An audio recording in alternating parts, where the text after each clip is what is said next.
Hello everyone, it's me Gagan Kumar present over here to teach you physics. Let's move on to the video. Today we'll be discussing sample question paper for CBSE class 12 physics for term 1 exam.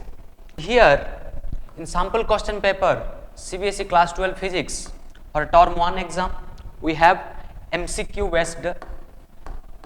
based questions are there. Here the question paper will be 3 parts: section A, section B, section C.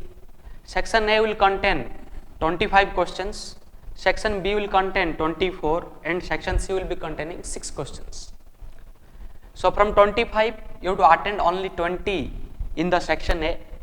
Out of 24 questions from section B you have to attempt only 20, and out of 6 questions you have to attempt only 5 questions.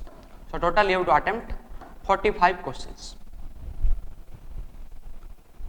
Now here we will go to the section A first. We will try to see what type of questions are coming there.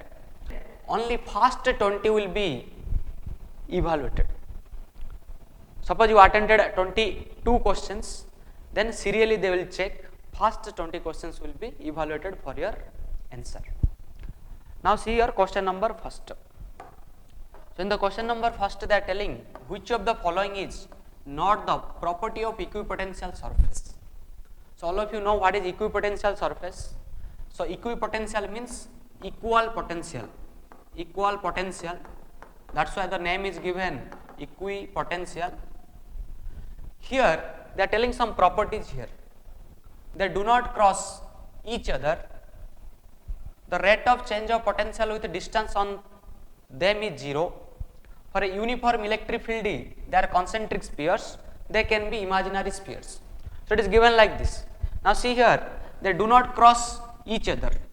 Actually this statement is correct. Why it is correct?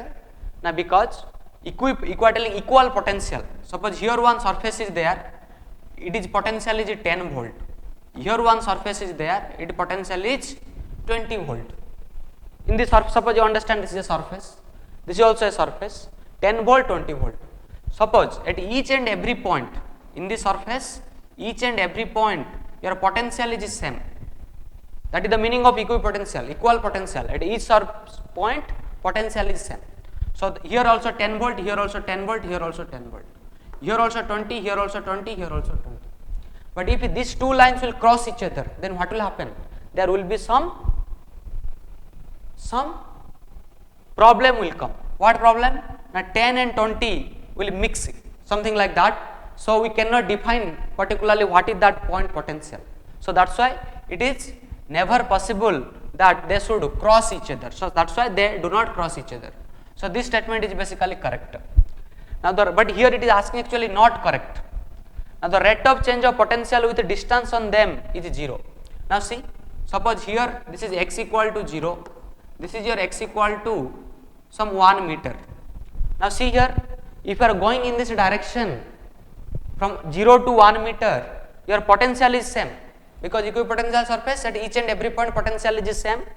So potential is same, so potential is not changing with respect to distance. But here they are telling what? Now the rate of change of potential with distance on them is 0. That means dV by dx is equal to 0. This is what they are telling actually. So here also it is correct because here potential is not changing with respect to x on the surface. Either you take a 10 volt potential surface or 20 volt potential surface, it will not change. So it is also correct. Now for a uniform electric field, they are concentric spheres. Here you need to check. So remember, if you take a uniform electric field like this, okay, what is uniform electric field?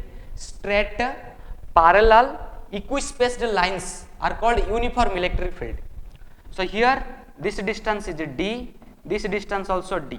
So equispaced are there and parallel lines are there and equal magnitude also. So here this is the what is this? This is your uniform electric field. So for this uniform electric field, your equipotential surface will be how? Like planes and not concentric spheres. It should be a plane, not concentric spheres, it should be a plane. So this option is not correct. So that's why according to this question your answer will be option 3.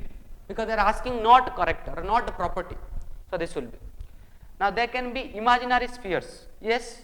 So this is also correct statement, because if we take a point charge q, then here concentric spheres will come, and this basically here is imaginary sphere you can tell. So it can be Gaussian surface, can be imaginary sphere also. Okay. Now listen here, this tick is telling basically what? Statement is correct, and this cross means statement is wrong, and your answer is what asking? Not the property. So that's why here answer will be what? Third option. Now come to the next question. I hope you understand. So you must remember, for a line charge, suppose you are understanding, for a line charge your equipotential surface are like what? Like cylinder. Remember, cylinder for your line charge. So this type of property you must remember. If a line charge is there, then equipotential surface will come concentric cylinders.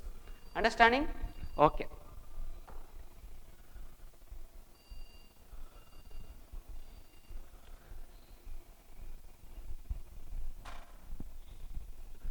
Now come to question number 2. So here 2 point charges plus 8q minus 2q are placed at x equal to 0 and x equal to L respectively. So now do the picture for this. They are telling here you are having x axis, here you are having y axis. At x equal to 0 you are having plus 8q, and x equal to L you are having minus 2q. Now here they are asking to find a point on this x axis where electric field is 0. So how to find that? You take some point somewhere. First you see, I can take a point in between 8 plus 8q minus 2q. But if I will take that, my electric field won't become 0. Why? If I consider a point, suppose here I am considering one point, then due to plus 8q there will be repulsion, that means electric field will be rightward. Due to minus 2q also electric field is rightward. So both electric field will be acting this direction. That means if you both two vectors along the same direction, their resultant cannot be 0. So in between this electric field cannot be 0. So there is a chance that field can be 0 here or field can be 0 here. So always remember, whenever plus minus charge is there and one is bigger charge, one is smaller charge is there, then always electric field point where you take 0, now near the smaller charge, this is the small charge, near the smaller charge you take. Suppose this point I am taking P here. Now here to here distance I am taking suppose R. Now here to here distance how much? Here to here distance is nothing but it is L plus R. And in question they are asking the point on the x axis, that means we need to find this point actually, that means x value how much here. So that will be your answer. So first we need to find R, then after we need to find L plus R, because answer is asking actually L plus R. Now listen here, if electric field is 0 here, so you can write here E net, electric field net is 0. What do we mean by electric field net is 0? Now vector sum of due to plus q, plus 8q and minus 2q, it is 0 coming.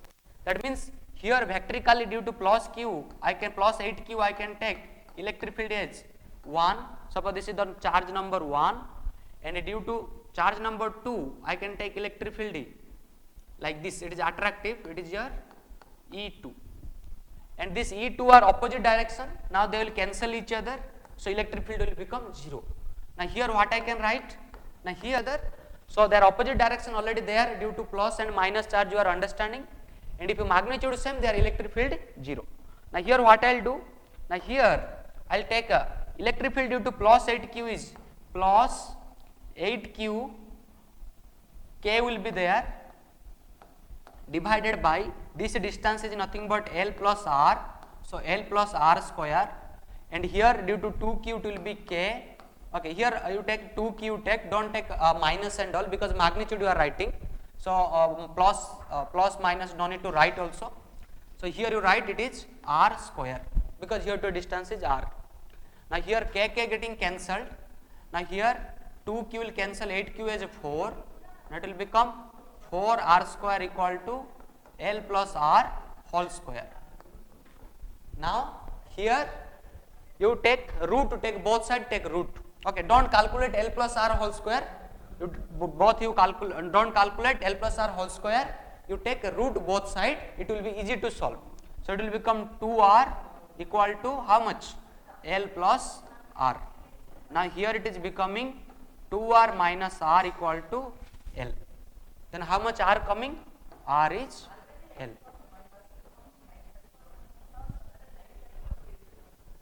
So here R is coming L, but they are asking what? From origin to this point, that means here if R equal to L, then L plus R will come 2L. So this point is nothing but 2L. So what is your answer? Your answer will be 2L. Now here I am telling an electric dipole of a dipole moment P is placed parallel to the uniform electric field. Now the amount of work done rotating the dipole by 90 degrees is how much? Now always remember, if a uniform electric field is there, and here one dipole is there, this is minus q, this is plus q. Now here dipole moment how? Now dipole moment will be in this direction. Always remember, electric dipole moment is from minus charge to plus charge. Now electric field how? Now electric field is given like this way. Now here, if you want to find work done for rotating this dipole from theta 1 to theta 2, then what formula? Now it is dipole moment into electric field, then cos theta 1 minus cos theta 2. Now here how much it will happen? P times E cos theta 1, how much you see? So first they are telling here electric dipole is placed parallel to the uniform electric field. So first it is present parallel. Parallel means if this dipole will become parallel to electric field, then theta 1 equal to 0. Theta 1 means initial, and theta final means theta 2. How much theta 2? Now they are telling amount of work done rotating the dipole by 90 degree. That means this dipole initially in this direction, finally in this direction. So this is P vector. I am telling P vector, the dipole moment vector. So initially theta 1 0, finally theta 2 how much? 90 degree. So here you can put here PE cos 0 degree minus cos 90 degree. And remember, cos 0 degree value how much? Cos 0 degree value is 1. Cos 90 how much? 0. So you can write here how much it is? PE, because 1 minus 0 is 1. So work done from theta 1 to theta 2, how much coming? PE. Now check with the options. Here option is 2P is not correct. So definitely second option will be correct, PE. I hope you understand. This is you have to remember this work done formula. So here it is telling 3 capacitors, 2 microfarad, 3 microfarad, 6 microfarad. Joined in how? Now joined in series. Then after they are asking what is the equivalent capacitance. It is easy question. So here you see here it is the capacitor symbol. Now here 3 capacitors are there. One is 2 microfarad, one is 3 microfarad, one is 6 microfarad. Okay. Now here what they are telling? Now you find what is the equivalent. Now if capacitors are in series, so what formula we use? Suppose we will take this is C1, C2, C3 capacitance value. If capacitors in series, then what is the equivalent capacitance formula? 1 by C1 plus 1 by C2 plus 1 by C3. Okay, when capacitor in series, you need to add capacitors in a reciprocal way. Okay, reciprocal addition you have to do. Then here, if I will take here 1 by C equivalent, how much it is? 1 by 2 plus 1 by 3 plus 1 by 6. Now here take LCM 6, it will become, here it will become 3, here it will become 2, and here it is 1. So it is coming 6 by 6, which is 1. So 1 by C equivalent how much? 1. Then here C equivalent is nothing but that is your 1. So 1 microfarad. So your answer will be what? Now option 2, 1 microfarad. Now 2 point charges placed in medium of a dielectric how much? 5 at a distance r between them. Now experience an electrostatic force F. Now the electrostatic force between them in vacuum at the same distance r will be what? Now listen carefully this question. Here they are telling what? Now here 2 charges are there, 2 point charges. Let's take Q1 and Q2. placed in a medium of dielectric. So here one dielectric medium is there. This dielectric medium, what is dielectric constant? Epsilon r, you take dielectric constant, that is given as 5. Okay, this is called epsilon r, relative permittivity, or you can tell dielectric constant, and distance between them is r. Now what is the force between them? That is they are telling is F. F equal to how much? K q1 q2 by r square. Okay, but here one epsilon also will be there, so I can write it is 5 will be the epsilon. Understanding? So why it is like this? Now always remember, in a medium if you want to calculate the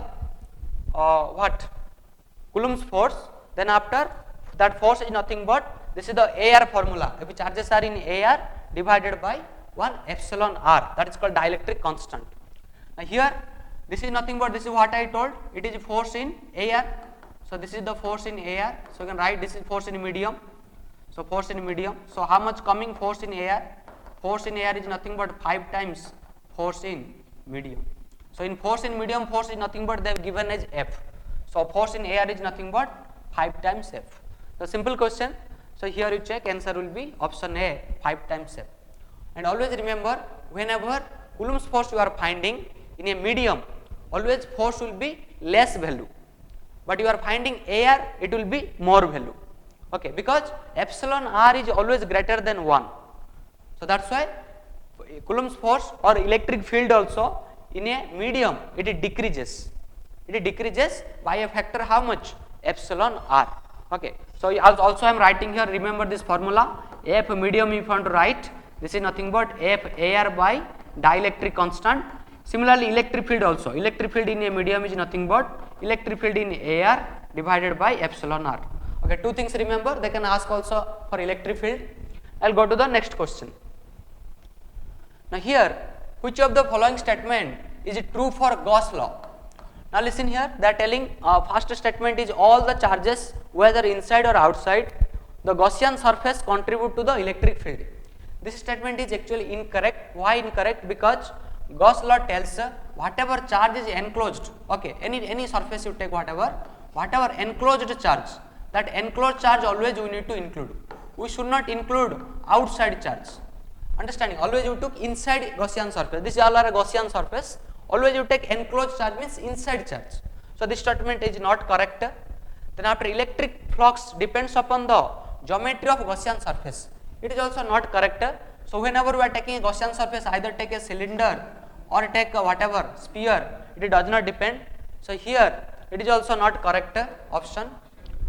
Now Gauss theorem can be applied to non-uniform electric field.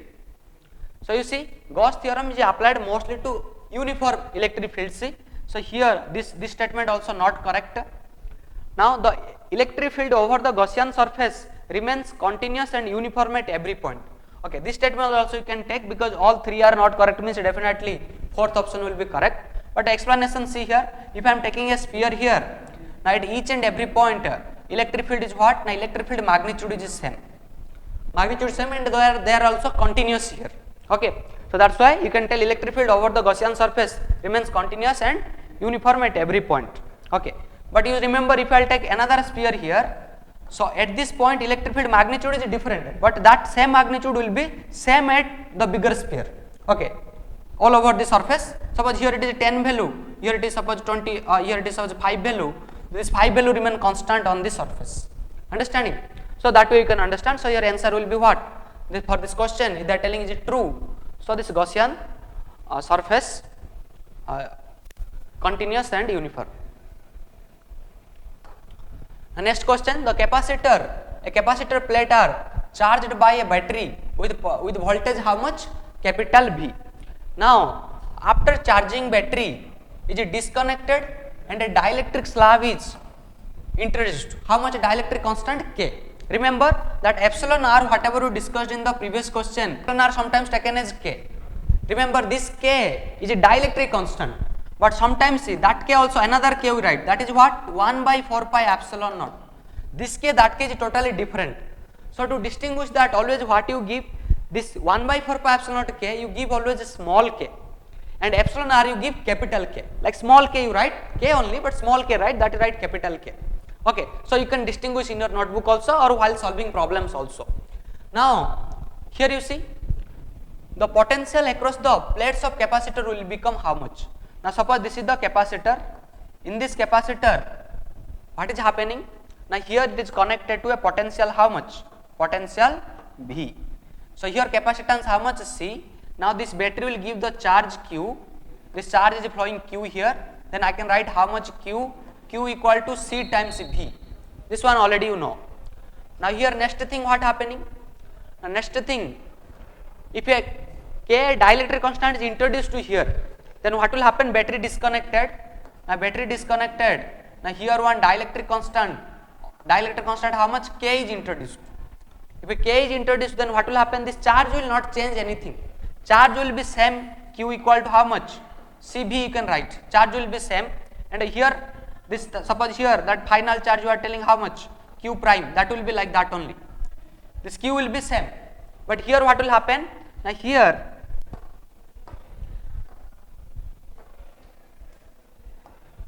okay. So this Q equal to CB already you know, and here charge is how much? Like Q prime. I can write as basically C prime V prime. I am writing Q prime, but I will equate again. C prime V prime. So C prime is nothing but how much it is? That is here. If a dielectric constant is introduced here, then C prime will become how much? Now K times C. Why K times C? Because capacitance is increasing, and V prime will be V prime. Now here what is this Q I told here? I told this Q and Q prime both will be same. So I can write here it is CB. Now CC getting cancelled. I want to find V. So V is nothing but how much? V by K. So now see what is V prime? V prime is the when you removed this battery and introduced that dielectric constant inside K, that time your potential become V prime. So that's why Q prime is nothing but C prime into V prime. And here Q prime is nothing but CB, already I told you. So I can write CB, then after I can do for V prime I can find. So what option is matching? Option number 3rd. Okay, so always remember whenever it is given like this one, you do picture like this, and always remember initial charge and final charge will be same. Why same? Now because of conservation of charge. Conservation of charge what telling? Now initially how much amount of charge I have, finally same amount of charge I will have if it is an isolated system. Now listen here. Now here the next question telling the best instrument, accurate measurement for the EMF of a cell. Okay, this answer is simple. So potentiometer. Remember why potentiometer? Now potentiometer based on the Wheaton's balanced bridge condition. Okay, so here balanced bridge condition. So here what we tell basically, now here there is no current through galvanometer, no current through what? Galvanometer. So there will be no current loss. So if no current is drawn, then accurately you can measure. But listen, whenever we'll use this voltmeter, inside voltmeter there will be current drawn will be there. Due to current drawn, there will be some potential difference also will be coming. So that's why it cannot measure accurately. But this potentiometer can measure because there is no current through galvanometer, because you take null point, zero deflection condition. That's why. Now come to the next question. So here they are telling an electric current is passed through a circuit containing two wires of same material connected in parallel. The length and radius of the wires are in the ratio 3:2 and 2:3. Now see they are telling one wire is there. Here suppose take here one resistor is there, another resistor also here. Now take this resistor as R1, this resistor as R2. For this R1 what is the length? Length L1. For R2 what is the length? L2. For R2 area is how much? A2. For A1 area is how much? A1. For R1 area is A1. Now what is A2? A2 is nothing but pi R2 square, and A1 is nothing but pi R1 square. Why I am taking pi R1 square R2 square? Now because whenever wire mentioned in your question, remember wire means we will write like a line, but it is particularly a cylinder. Okay, so this is some radius will be there, and we are taking that cross sectional area. So this area. Now see, if I want to find this resistance value, how much resistance value? Now R1 will be nothing but how much? Rho into L1 by A1, and R2 is how much? R2 is nothing but rho L2 by A2. This is the resistor formula, and rho is the resistivity. And resistivity is same material taking. Always remember, in question is mentioned same material. Same material means for both the resistors, your resistivity will be same. So here also rho, here also rho. Now you see here, now here I can write this one as rho L1 by how much? Rho L1 by pi R1 square. Here I can write rho L2 by pi R2 square. Now resistance value I got. But what they are asking actually? They are asking, you see, they are asking some current is flowing through R1 also and through R2 also. That is I1 by I2. I1 by I2 we need to find. So what to do here? Now if you listen, if you want to find I1 and two resistors are connected in parallel like this, and you want to find I1, then what should be I1 value? Now remember, if I1 you want to find, you go for R2. First you go for R2 divided by how much? R1 plus R2. Remember this? If you want to find I1, go for R2 divided by R1 plus R2. Then if you want to find I2, then go for similar way. First you go for R1. R1 divided by how much? R1 plus R2. And here how much it will be? Now here suppose current is flowing I, that is nothing but I1 plus I2 due to Kirchhoff's second law. So here one I will be there. Just I am writing like this because immediately I should get I1 by I2. So here if I want to find what is this I1 by I2, now see if I divide these two, what will happen? Now here something will get cancelled. What will get cancelled? That R1 plus R2, R1 plus R2, and this I will get cancelled. I will get nothing but R2 by R1, R2 by R1. And already R1, R2 I have calculated. If I will divide here also, you see rho and pi will get cancelled. So how much I am getting here? I am getting here, it is L2 by L1 into R1 by R2 whole square. So this is your current expression coming. How it is coming? Now if R2 by R1 I will divide, then rho pi will get cancelled, and I will get here L2 by L1, and here R1 square, small r1 square is the radius, which is inversely proportional to capital R1.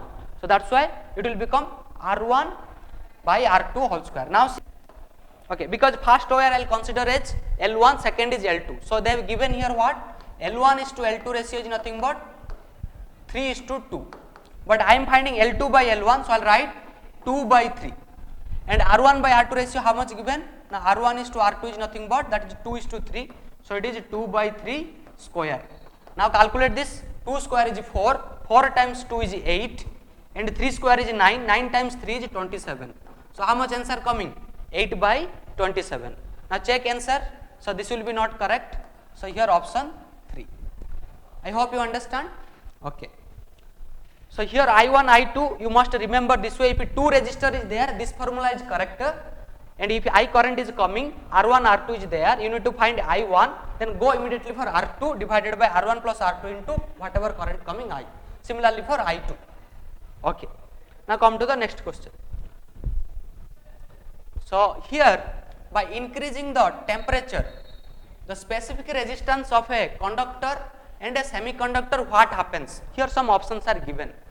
If you are increasing temperature, they are asking what is happening to specific resistance. Specific resistance basically called rho, that is called resistivity.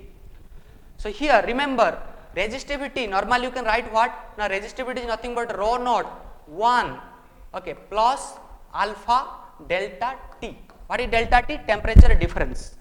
And alpha is what? Alpha is called temperature coefficient of resistance. So here what will happen? Now here this alpha value for conductor if we will take, for conductor this alpha value how much?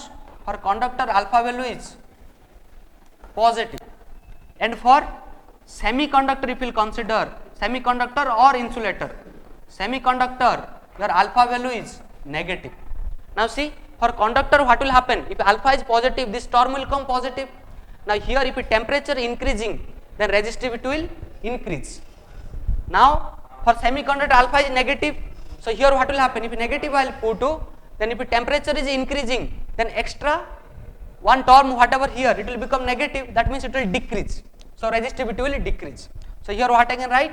Now for conductor and semiconductor they asked, so for conductor increases and for semiconductor decreases. So this one you can write. So alpha will be positive, alpha will be negative. Understanding clearly? Okay.